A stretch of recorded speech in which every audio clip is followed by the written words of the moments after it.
Olá, bem-vindas e bem-vindos, um bom dia a todos. Eu sou Denise Barbosa e estamos aqui mais uma vez ao vivo do estúdio da McKinsey em São Paulo. O McKinsey Talks já se consolidou como um espaço para conversas ao vivo entre os maiores experts do mundo sobre temas relevantes para a agenda de negócios. E o tema de hoje é como dobrar o impacto com Design Thinking em produtos. Hoje nós estamos recebendo a Simone Franco, que é vice-presidente de Supply Chain Global na Alpargatas. Tudo bem, Simone? Bom dia. Bom dia, Denise. Bom dia a todos. E aqui comigo no estúdio estão Camilo Martins e Fabrício Dori, que são partners da McKinsey em São Paulo. Bom dia, rapazes. Bom dia, Denise. Bom dia, Denise. Vale lembrar que você de casa, ou vocês de casa, poderão fazer perguntas a qualquer momento, clicando no botão à esquerda da janela do vídeo. Por favor, contribua, a participação de vocês é fundamental. E no finalzinho da sessão eu passo a pergunta aqui para os nossos convidados. Vamos começar? Camilo, com você. Hoje em dia, a metodologia de Design Thinking tem sido cada vez mais utilizada no desenvolvimento de produtos. Acho que o fator principal disso é botar o cliente e o consumidor no centro de todo esse processo, observando como esse cliente usa o produto, como esse cliente tem suas expectativas em relação a esse produto, e a partir daí, trabalhando com a empresa na cadeia como um todo, para desenvolver um produto que atenda essas expectativas e essa necessidade de uso, né? Isso também permite uma maior agilidade na prototipação, ou seja, eu consigo prototipar de maneira muito mais eficiente, testar esse produto, colher o feedback do cliente e voltar a uma nova prototipagem, né? Então, esse processo de prototipação se torna muito mais ágil e a gente consegue repetir isso tantas vezes o quanto forem necessárias. Eu acho também que numa situação de hoje em dia, com todo o lockdown, com toda a pandemia que a gente tem vivendo, o ponto positivo foi que a gente conseguiu trazer o mundo todo para essa prototipagem, ou seja, designers e consumidores e pessoas do mundo inteiro conseguem se reunir dentro de um ambiente virtual para trazer ideias, para contribuir e para ajudar nessa prototipação e nesse desenvolvimento de produtos.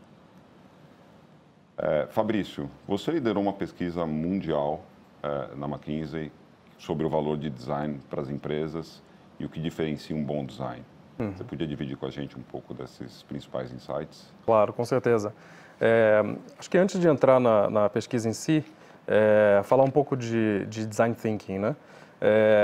Para a gente estar falando de Design Thinking em 2020, é muito interessante porque, como metodologia, como abordagem, surgiu no Vale do Silício na década de 80 e resiste ao tempo. A gente continua explorando e criando novas possibilidades ou trazendo Design Thinking para novos desafios, vamos dizer assim.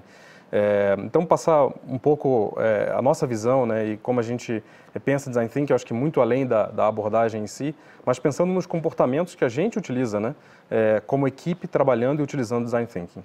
Então, o primeiro deles tem a ver com você formular a pergunta correta, que é exatamente o how might we, né, o que a gente está, qual o problema real a gente está resolvendo. O segundo passo tem a ver com de onde vem a inspiração. E a inspiração ela vem não só de benchmarks, de entender a indústria, mas principalmente do consumidor, do cliente. Ele é a nossa principal fonte de inspiração, vamos dizer assim. Em terceiro tem a geração de ideias, que por incrível que pareça ainda um dos desafios, né, quando a gente fala de Design Thinking, ou utilizar Design Thinking nas empresas. Existe um receio muito grande de, olha, estamos indo para muitas direções e tal, mas esse é exatamente o momento de divergir, de criar coisas novas. E depois você vai ter o tempo para escolher, né, para poder focar. Tornar essas ideias tangíveis o mais rápido possível, né? Então, prototipar. Então, muito disso, inclusive, alimentou as práticas modernas de agilidade, né? Então, você testar e aprender rapidamente no ciclo de desenvolvimento de produto, serviço, enfim. Aprendizado e compartilhar isso que a gente chama do storytelling, né? Compartilhar o que sai, né, e o produto final como uma forma de gerar atração e inspirar os outros a tomarem, né, ação e sair do mundo das ideias, né, e realmente executar e colocar em prática. Estando um pouco no estudo, a gente utilizamos dados aí dos últimos 5 anos de mais de 300 empresas, criamos uma metodologia para poder entender a relação entre design nas empresas e o valor criado por eles. E, no final, a gente percebeu que nas empresas do primeiro quartil, né, ou as que realmente utilizam mais as práticas de design, elas tiveram um crescimento nesses 5 anos acima do restante em 32% de receita e 56% de retorno acionista. Então, hoje a gente pode dizer com certeza e com tranquilidade que design is good business, né? Design cria valor, de fato, né? Porque a gente tem evidências disso. E outro dado interessante dessa pesquisa foi que isso aconteceu nos três grandes grupos de indústrias que a gente pesquisou. Então, bens de consumo, tecnologia médica e varejo. Então, é uma relação que é verdadeira e provavelmente vai ser verdadeira também nos outros segmentos, né? E por outro lado, um outro aprendizado muito interessante desse estudo foi que, por mais, até óbvio mesmo, né, que pareça que a gente deve envolver o cliente no processo de desenvolvimento de produtos, serviços, 66% das empresas nem compartilham protótipo com seus usuários finais no processo de desenvolvimento, 50% não envolve usuários, não envolve usuários em geral no início do processo, e 95% dos líderes de design nessas empresas, eles sentem que não estão executando toda a sua capacidade de impacto por, às vezes, não estar alinhados a qual é a estratégia do negócio, qual é a visão do negócio. Então, uma utilização maior do líder de design nessas empresas, né? Acho que mostrar um pouco do resultado, né, ou do impacto desse trabalho, né, que tem sido em várias indústrias aqui. Então, vou citar alguns deles que eu acho super interessantes. Tem um no cantinho de baixo, que é uma empresa chamada Baby Bjorn, com quem a gente trabalhou para criar uma linha de produtos para bebê. E é algo que parece tão simples, mas ali tem um gesto, tem uma forma nova de abrir esse suporte na hora de dar alimentação para o bebê, que inclusive é patenteado, é algo que foi criado, que você pode abrir com uma mão só. Então, quando você está ali com o bebê, né, naquele momento ali dando comida e tudo mais, você consegue rapidamente tirar, abrir e continuar ali a tua rotina. Faz a maior diferença. Faz uma diferença enorme, né? Até coisas que parecem óbvias também. No canto, né, de cima, onde tem aquela caixinha de equipamento médico, de atendimento médico, também ela foi feita para ser operada com uma mão só. Então, no momento em que você teve um corte, por exemplo, e não consegue utilizar a sua outra mão, você consegue rapidamente abrir e pegar um band-aid, enfim, um curativo para poder fazer. E um outro exemplo bastante interessante é o do canto inferior, esse robô, que é algo realmente super complexo. E o que aconteceu nesse caso, ou nessa indústria, é que existem robôs para cirurgia no mundo, só que eles são muito caros e inacessíveis para muitos hospitais. Então, a gente trabalhou junto com uma empresa para poder desenvolver um robô que fosse mais acessível, com custo mais baixo e assim mesmo fácil de aprender para ser operado por médicos aí pelo mundo. Então, esse é um pouco do exemplo de como Design Thinking pode ajudar a transformar desde algo tão simples como, né, o babadorzinho ali de plástico do bebê até um robô, por exemplo, para cirurgia, né? E contar um pouco o detalhe de um caso aqui em particular, que é super interessante, eu acho que fala muito sobre alguns temas que a gente vai abordar aqui, que é como você utiliza Design Thinking, assim, cortando os silos e as barreiras, né, do desafio. E nesse caso é uma cafeteira, que novamente parece algo tão simples, mas é uma cafeteira conectada, que é parte de um ecossistema maior de serviço, e que foi criada em espaço recorde, em tempo recorde, com uma expectativa de impacto considerável aí de 50 milhões de dólares de EBITDA incremental. Então, nesse caso, o time saiu desde o zero, né, de tentar criar um novo produto, serviço digital, né, já integrado, já conectado desde a partida, seguindo, novamente, a abordagem Design Thinking, tentando entender quais são as rotinas que a gente tem para tomar café em diversos horários do dia, e vendo como é que esse produto melhor encaixava ou melhor entregava a solução, né, para os nossos rituais de tomar café. E, como disse, já sai como um produto, serviço conectado, em que tem um aplicativo, você pede as cápsulas, tem um conjunto de cápsulas que já... Então, é a entrada dessa empresa, a Corig, nesse segmento, já com um produto integrado, né? Então, acho que para sumarizar um pouco o que eu estava falando, assim, muito do que a gente aprendeu, né, e essa questão do talento multifuncional ou do design utilizado entre silos da organização é algo que saiu das empresas que criam mais valor com design Então, aqui alguns exemplos, né? Você ter as equipes de fato multifuncionais, você conseguir ter talento de design na organização. Hoje o talento de design é altamente buscado no mercado, tem uma competitividade enorme. Então, você criar as condições para ter esse profissional, né, integrado aos outros profissionais, né, não isolado, né? Vamos criar um laboratório, vamos colocar os designers ali, eles vão criar coisas incríveis. Isso não funciona, né? E, obviamente, criar a infraestrutura, né, e ter os softwares, enfim, um ambiente diverso na organização para que design possa realmente entregar todo o seu valor. Não, legal, obrigado, Fabrício, por compartilhar, super interessante. Simone, você tem uma ampla experiência na indústria de bens de consumo e com operações. Você pode contar para a gente um pouco de toda essa sua experiência envolvendo o desenvolvimento de produtos e por que agora com Design Thinking foi diferente para vocês?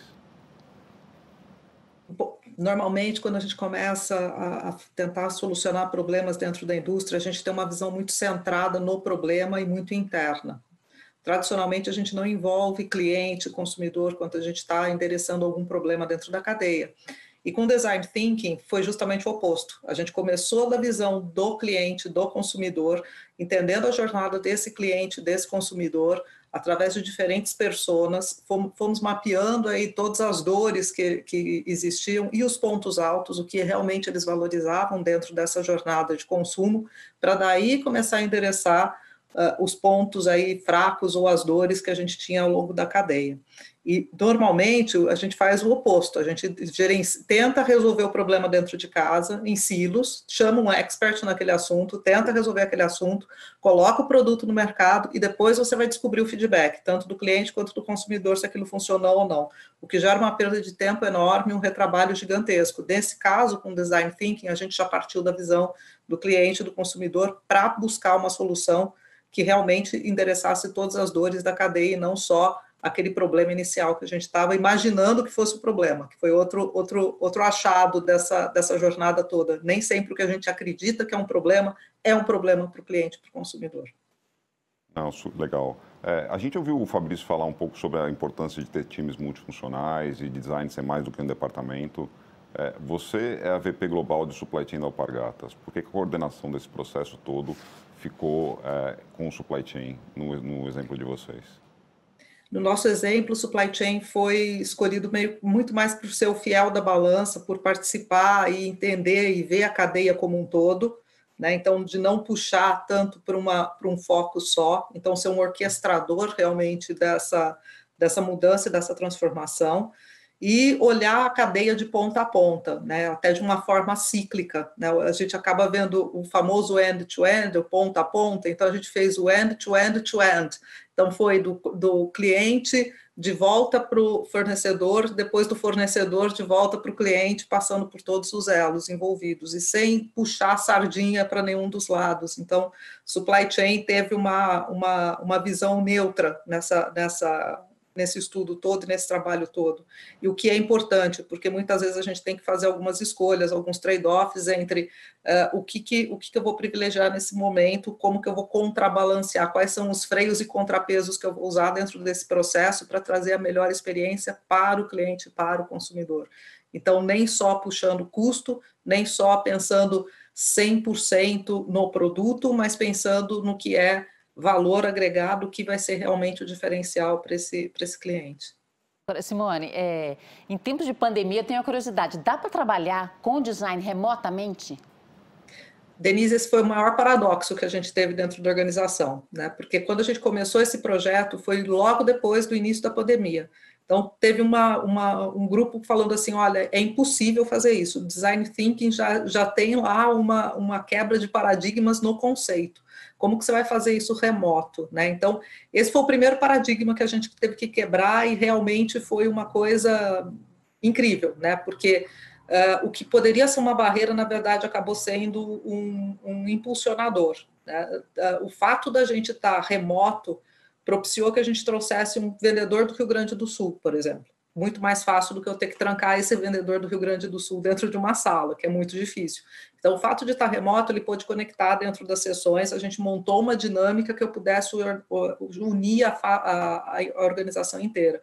Nossas fábricas ficam no Nordeste, então, em uma sessão eu tinha o vendedor que estava no Rio Grande do Sul, o pessoal de manufatura que fica no Nordeste, trouxe pessoas que estavam em home office, conectou o designer que estava no Silicon Valley, que normalmente colocar um designer do Silicon Valley per se numa sala já causa um impacto e uma inibição. O fato de estar remoto, as pessoas nem se deram muito conta. Deram conta no início, mas depois a coisa vai se desenvolvendo e você vai se envolvendo tanto com a prototipagem, com a contribuição de cada um, com a visão, que isso sumiu. Então, a gente conseguiu alavancar os melhores talentos e realmente quebrar os silos usando o trabalho remoto, a prototipagem remota e começar a dar cadência de ter essas reuniões em pequenos grupos, em pequenos espaços de tempo, muito focados, tiros curtos, trazendo contribuição de todas as áreas, prototipando, testando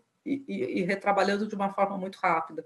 Então, a visão remota e o fato da gente estar conectado à distância e com todos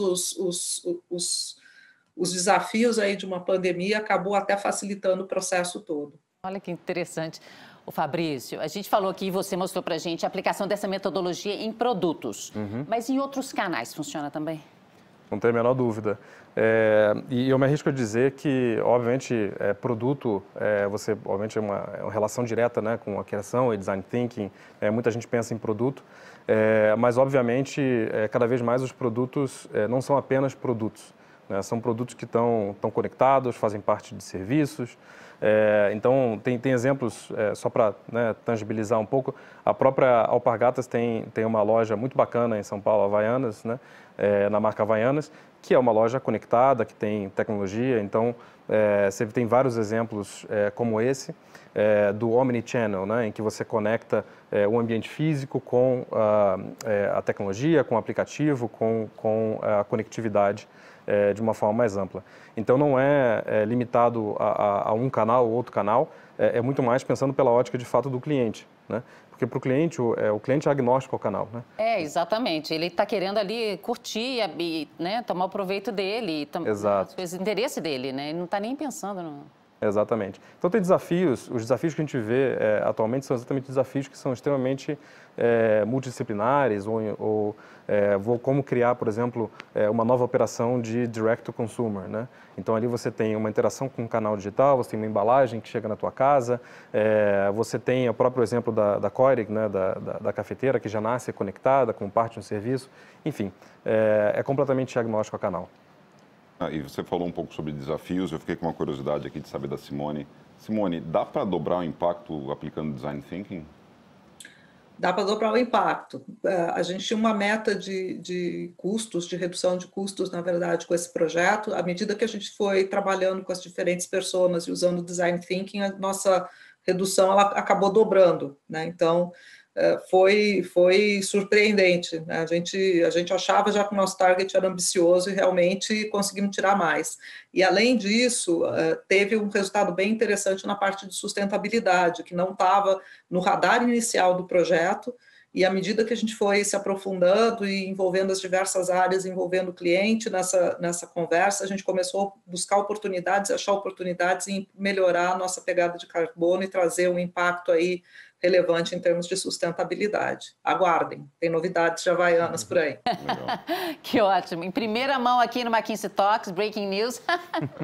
Legal. Ô, Camilo, é possível reduzir custos e aumentar valor ao mesmo tempo? É possível sim, Denise. Como a gente escutou aqui do Fabrício e da Simone, a gente vê que muitas vezes as empresas levam a solução para o cliente pensando nas ideias, muitas vezes mirabolantes, que elas mesmas têm, né? E não necessariamente a gente coloca no produto todos os features que aquele cliente valoriza e todas as especificações que são importantes, né? Então, acho que aplicando a metodologia de Design Thinking, a gente consegue entender exatamente o que esse cliente valoriza, né? E aí, exatamente, colocando dentro desse produto o que é valor para o cliente e eliminando o que ele não valoriza, o que ele não percebe. Então, dessa forma, você consegue ao mesmo tempo, reduzir custos de coisas que são ali desnecessárias no produto e também aumentar o valor para aquele consumidor investindo naqueles features que o cliente valoriza mais.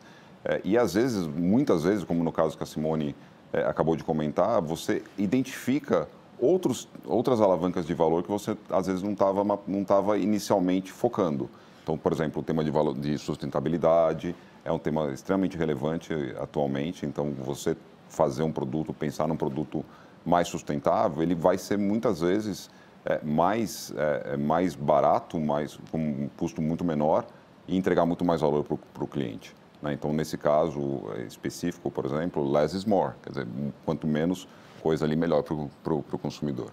E essa pegada da sustentabilidade parece que está ficando cada vez mais importante, né?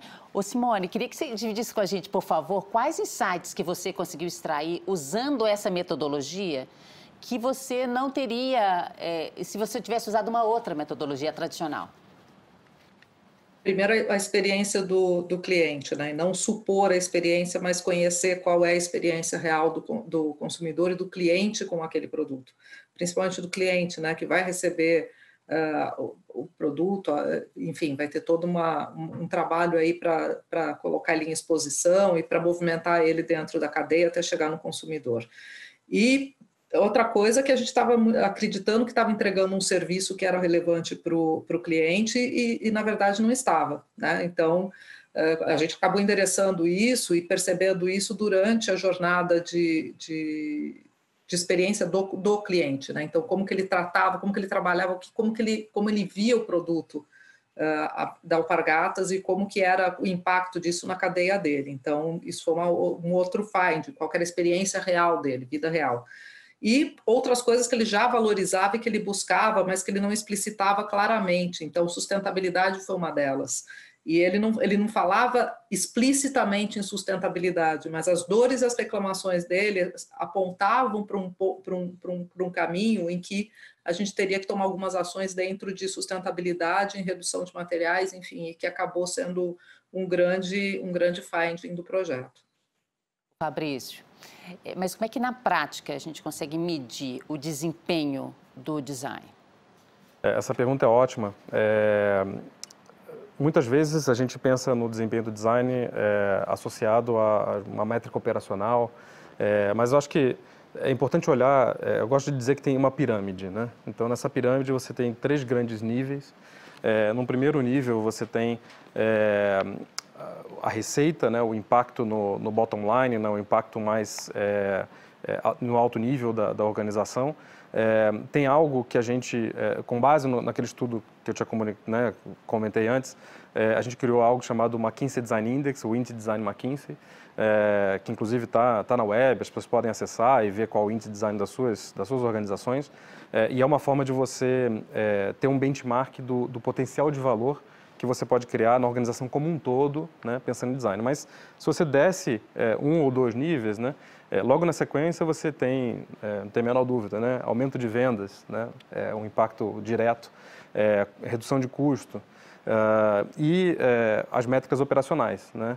Então você tem tempo de uso, o próprio NPS que você pode associar o resultado de NPS com ações que foram feitas no design do produto ou do serviço e a própria eficiência do time de design, né? Então tem uma terminologia que se chama Design Operations, DevOps, né, em que você pode, inclusive, entender a eficiência do output daquele time, né? Então, tem um sistema de métricas, né, e olhar para design e entender a performance, inclusive, é a parte do primeiro grupo de ensinamentos, vamos dizer, ou aprendizados do estudo que a gente fez das empresas, em que você ter uma abordagem analítica a design, não apenas no gut feeling, né? Olha, acho que está bom, acho que está legal, né? Está bonito o produto e tudo mais, mas realmente ter uma abordagem de performance analítica é fundamental e um aprendizado das empresas que utilizam e criam mais valor com o design. Que interessante. Ô Simone, qual que é a reação das áreas envolvidas durante um projeto de design thinking para o desenvolvimento de produtos?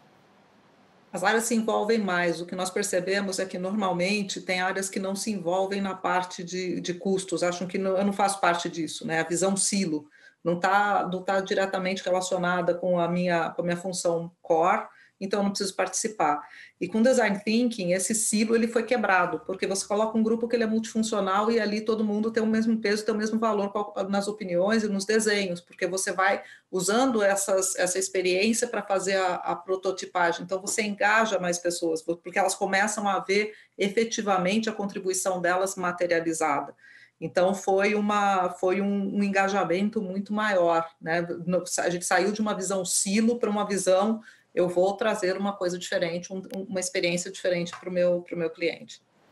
O Fabrício, onde mais você enxerga valor no Design Thinking, além desses casos aqui que a gente já conversou? Olha, eu sou suspeito para responder essa pergunta, porque eu vou dizer que a gente pode aplicar em praticamente tudo. Né? Exatamente, mas eu acho que para explicar um pouco melhor, assim, já vi a abordagem Design Thinking sendo utilizada desde de problemas do cliente, né, ou projetos relacionados à agricultura, B2B, equipamento pesado, a gente viu também, digital, não tem a menor dúvida, né, o UX, né, User Experience, né, a disciplina de UX que vem do Vale do Silício. Então, tem a abordagem, as indústrias, e o tipo de desafio também, né? Não só o produto, mas o serviço digital, não tem a menor dúvida, e também inovação. Né? Design Thinking vem muito do universo de você criar, do Vale do Silício, né? De você criar o futuro, né? Então, você criar e inovar e criar o que a gente chama de os white spaces, né? Nossa, meu papel está caindo aqui. Mas você identificar os white spaces do mercado baseado na experiência do cliente ou na visão do cliente, também, obviamente, é uma aplicação né, que ajuda a encontrar essas soluções e essas possibilidades. Eu queria fazer um complemento nessa resposta do Fabrício, quando ele fala que ele é suspeito para falar da metodologia. Acho que essa é uma metodologia que acaba contaminando a gente. Né? Outro dia eu me peguei, depois de uma compra online, desenhando um mapinha de jornada do consumidor para mim mesmo, como se eu fosse uma persona, colocando desde o momento em que eu comprei o produto, o tracking do produto, receber o produto no prazo certo, todo o processo de unboxing, todo o processo de uso. Até nesse pedido eu tive um probleminha, tive que entrar em contato com pós-vendas. E aí eu falei, preciso dar um feedback para essa empresa. Mas quando eu olhei o meu feedback, ele estava todo feito com base nos conceitos de design, com as carinhas, com a jornada das pessoas. Então, é um conceito que realmente você acaba levando para a tua vida pessoal também. Eu já escutei um amigo meu estava construindo uma casa para ele, né, no interior de São Paulo. Ele falou, será que eu não consigo usar a abordagem de Design Thinking para pensar nas jornadas que eu vou ter na minha casa? Quando eu recebo visita, qual é a minha jornada de receber a visita? Quando eu vou aproveitar um final de semana, qual é a minha jornada do final de semana? Então, como eu disse, eu sou super suspeito e eu acho que a gente pode aplicar aqueles comportamentos, né, que a gente falou no início e a abordagem Design Thinking para problemas da maior variedade. Ah, que interessante. Ô, gente, como eu falei no começo, a gente abriu para perguntas, né, da audiência e já chegaram algumas aqui. A primeira eu vou passar para você, Simone. Qual foi a reação dos seus colegas no nível C da Alpargatas? Você percebeu o apoio e suporte? Como foi trabalhar com designers? Ah, não, perdão, essa aqui já é outra pergunta. A terceira é essa. Como é que foi a reação dos seus colegas do nível C da Alpargatas? Na verdade, a gente tomou a decisão em conjunto. Né? Então, como o Camilo falou, no board, o nosso CEO, o Beto Funari, ele falou assim, eu preciso de uma área que ela seja isenta para coordenar e liderar esse projeto. Então, eu tive muito suporte da área de marketing, que falou assim, olha, vamos tentar, né? É um caminho diferente. Muito suporte da área de operações, porque a gente foi mexer, algumas coisas a gente teve que voltar e mexer dentro da fábrica, então entender o impacto dentro da fábrica, e da área de vendas e da área da operação mesmo comercial, porque normalmente eles recebem o presente, entre aspas, depois que ele já está pronto. Então, na hora que eles perceberam a oportunidade de ter a voz lá do vendedor, de quem está no campo, participando para construir a solução, eles acharam um caminho muito importante para serem ouvidos e participarem. Aquilo que eu falei durante aí o bate-papo. Áreas que normalmente não se envolvem nessa prototipagem, nesses desenhos todos, eles passaram a participar e viram o resultado e o input deles materializado com todos esses protótipos, e quando a gente começou a ter as devolutivas, enfim, mostrar o andamento do projeto como um todo. Então, eu acho que eles se sentiram muito mais envolvidos e participando, então por isso que eles apoiaram. Agora sim, a outra pergunta dos designers, que é a seguinte. Simone, como foi trabalhar com designers? O que você achou diferente no dia a dia comparando com as suas experiências anteriores? No começo foi assim, eu fui descrente, devo admitir que no começo eu fui descrente, mas à medida que a gente começou a evoluir e eles começaram a trazer os protótipos e eles conseguiram materializar o que a gente estava falando, a gente ganhou muita velocidade. Né? Então, eu era uma daquelas que achava que o designer ia ficar lá numa área e ele ia fazer coisas bonitas, e não é assim. Né? Uma visão equivocada, uma visão errada, visão completamente old school. Então, quando eu comecei realmente a trabalhar com os designers, eles começaram a trazer, olha, de tudo que o teu consumidor, que o teu cliente está falando, na hora, ele quer dizer isso, e ele mostrava como seria uma embalagem, ou como ele mostrava alternativas para um produto, ou ele mostrava alternativas de como isso ia se comportar na cadeia como um todo, com protótipos que a gente poderia testar e ver como funciona, aprender, falhar, errar, consertar e voltar. Foi assim, foi muito bom, foi muito diferente de tudo que a gente fez. A gente acabou encurtando os ciclos, né, muito rápido. Eu queria comentar nessa resposta e juntar com outro ponto que a Simone comentou antes. Exatamente ontem, a gente terminou 3 dias de workshop em um cliente, obviamente utilizando a abordagem de Design Thinking. E é muito interessante porque o que ela falou, o que a Simone comenta, tem um valor enorme. E muitas vezes as empresas acabam não percebendo o potencial de você conectar as áreas, né, e trabalhar junto. Então a gente fez um workshop remoto, utilizando, tem inúmeras ferramentas de boards digitais, né, salas digitais, que elas quase que substituem um workshop físico, né? Então você coloca fotos de referência, você coloca, passa por todas as etapas de um workshop, né, que você faria presencial. E nesse caso a gente sempre termina, faz uma conversa com o grupo, e o grupo falou assim, olha, a gente nunca tinha trabalhado juntos antes. Né? Então tem realmente, e tinham designers nessa organização. Né? Então não só os designers nunca tinham trabalhado com esse grupo mais central do negócio ali daquela organização, como a organização em si nunca tinha trabalhado junto para resolver problemas. Então é só para demonstrar que né, trabalhar junto parece simples, mas ainda muito pouco feito, né, por muitas empresas. Trabalhar de forma remota e digital é possível, né, você conseguir e tem ferramentas para fazer isso. E os resultados, de novo na apresentação, estava todo mundo super feliz. Nossa, a gente criou aqui em 3 dias algo que a gente levaria facilmente 2 meses, se a gente estivesse trabalhando na forma tradicional. Então, altamente recomendável e tem um valor enorme. Só complementando um pouco em cima do complemento do Fabrício, né, eu acho que tem um tema que facilitou bastante o trabalho com os designers, que a gente tem visto em alguns casos, que é a barreira da língua. Né? Eu acho que hoje em dia as soluções tecnológicas que a gente tem com os canais e tudo mais permite tradução simultânea e canais diferentes, então cada um fala na sua língua, pensa na sua língua. Isso faz com que você consiga facilmente trazer um designer dos Estados Unidos ou da Europa e conectar às vezes com aquela pessoa de campo ou de uma área comercial ou de uma área industrial que às vezes não fala tão bem, não fala tão fluentemente assim o inglês, mas que prefere pensar em português, né? Então todo mundo interage na sua língua nativa e todo mundo se interage de uma maneira super dinâmica para poder chegar no melhor resultado. E isso, as ferramentas hoje em dia nos permitem isso, né? Com os diferentes canais, com as diferentes features, né, dessas próprias ferramentas digitais que a gente tem hoje.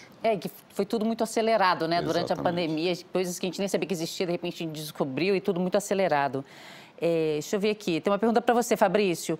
Como conduzir a pesquisa com o cliente para obter uma percepção abrangente de impacto positivo global e não segmentada?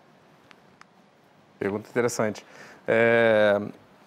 Importante sempre, antes de começar uma pesquisa com clientes, entender quais segmentos ou quais grupos, né, de população a gente quer ou entender a experiência deles ou buscar inspiração, né? Então, a pesquisa não é simplesmente só para entender a experiência atual ou mapear a jornada, mas também para entender com grupos que estão fazendo um uso mais avançado, por exemplo, né, que a gente chama dos betas de experiência. Então, buscar inspiração também no mercado, né, e fazer uma reflexão, não sair fazendo a pesquisa de né, vamos correndo e vamos fazer amanhã. Sim, tem que ser ágil, mas, obviamente, sentar e refletir quais são esses segmentos, criar um bom guia de discussão, criar um bom screener de pesquisa. Essa é a forma que a gente garante que, de fato, a gente está não só pegando uma perspectiva de uma visão apenas, né, ou enviesada, mas olhando o mercado de uma forma mais abrangente. E, obviamente, você pode complementar a tua pesquisa qualitativa, né, que é a pesquisa qualitativa, é a pesquisa que você entende os porquês, né, entende o racional, entende o que está por dentro das pessoas, e somar isso uma pesquisa quantitativa em que você pega as outras brechas, né, de conhecimento, entender a população como um todo, ter valor estatístico, né? Então essas são decisões que têm que ser tomadas no início de um projeto.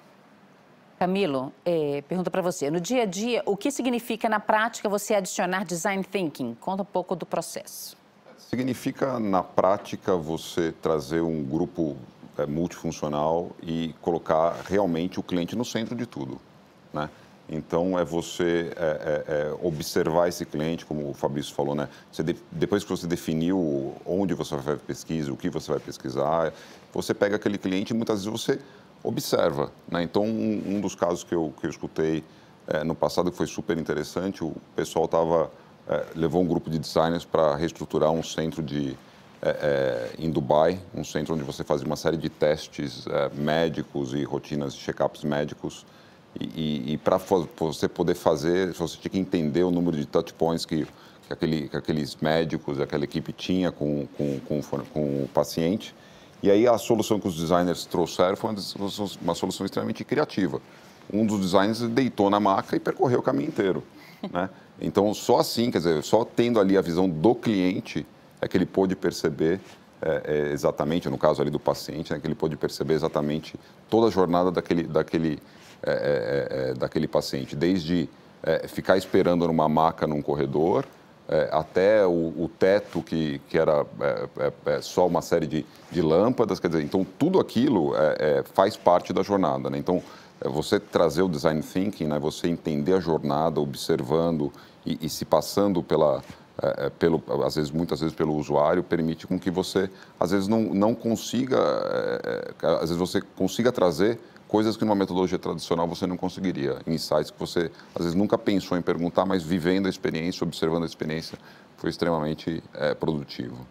E até a própria prática, complementando o Camilo, a própria prática de design thinking avançou muito, né, nesses últimos anos e se conecta perfeitamente com práticas ágeis, né? Então, hoje, a gente pode, no espaço de uma semana, 2 semanas, né, com a tecnologia, né, que a gente tem atualmente, né, com a capacidade de organização, de buscar rapidamente clientes e usuários, né, para poder gerar esse nível de aprendizado, você consegue sair com insights excelentes num espaço muito curto de tempo. Então, não é que você precisa 2, 3 meses, não, vamos entrar, fazer um monte de pesquisa, não. Você trabalha de forma incremental, né, utilizando o melhor de agilidade e conectando design já desde o dia zero, né, naquele desafio, naquele problema que está sendo resolvido. Fabrício, chegou uma pergunta aqui, acho que você já falou um pouquinho, mas de repente você quer complementar algumas coisas. Olha, você comentou que dá para usar design thinking além de produtos. Poderia dar alguns exemplos de uso para serviços ou modelos de negócios? Perfeito.